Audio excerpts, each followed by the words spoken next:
It's very easy to overspend on PC parts, but I'm here to show you that whilst there's lots of very nice new shiny hardware out there, you don't really need it. For most games that most people are playing, the setup that we're going to be showing in this video is going to be more than enough, particularly if you're playing on a 1080p monitor.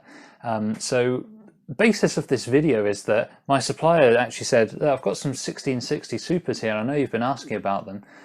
Would you like to get some? I was like, yeah, give me as many as you can. And he managed to get me 3, which in this market is quite a lot.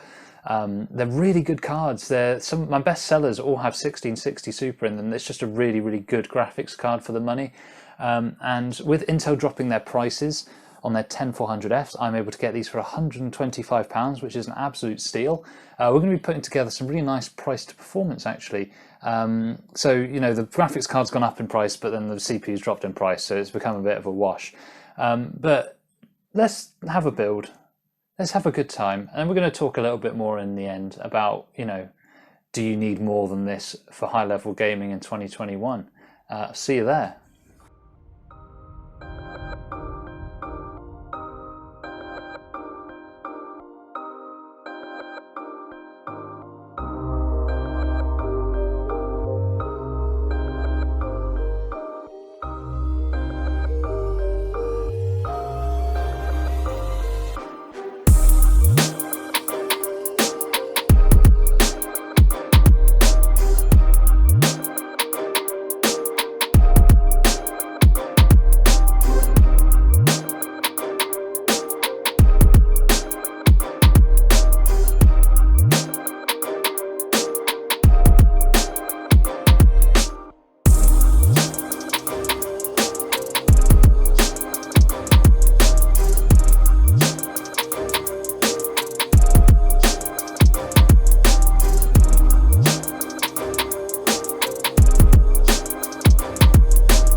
So welcome back.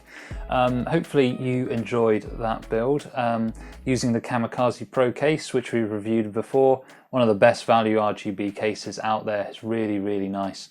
For the money, you get really good performance. And you know, with these EVGA 1660 Supers coming in, I've been able to put together some better value PCs for my customers.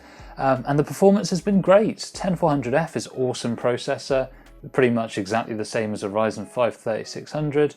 Chuck a B460 Wi-Fi board in there and you're going to be having happy days, aren't you? 1660 Super, really nice for 1080p, really nice, especially for those esports games like Fortnite, Call of Duty, those kind of things. 1660 Super at 1080p, you are absolutely sorted. For Fortnite, you're going to easily go over 144 frames per second, so if this is your budget range for a PC, say, you know, 700 to 800 pounds, you chuck a nice 27-inch Full HD 144 Hz monitor with a DisplayPort cable, you've got a really nice setup gone for under £1,000. And it's a setup that's going to last you a few years. You can stream on it because you've got a nice NVENC encoder on the graphics card. What can I say? I do a lot of high-end builds on the channel because people like to see them, but this kind of thing is bread and butter PC gaming. Really, really good. And I'd say this kind of spec is actually my favorite kind of spec to put together, just because I know the people that get these kind of PCs are people that are just going to really enjoy them.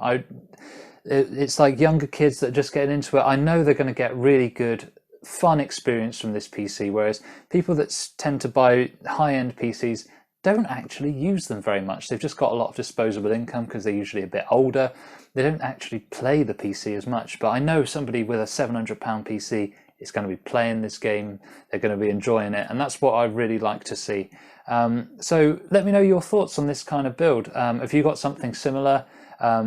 What were your perceptions about what you thought you needed for high refresh gaming? Because the goalposts always seem to be moving, but a nice 6-core and a 1660 Super is really is all you need for some nice 1080p gaming. So if you like the video, chuck a comment down below, give us a like, give us a subscribe, and hopefully I'll see you again next time.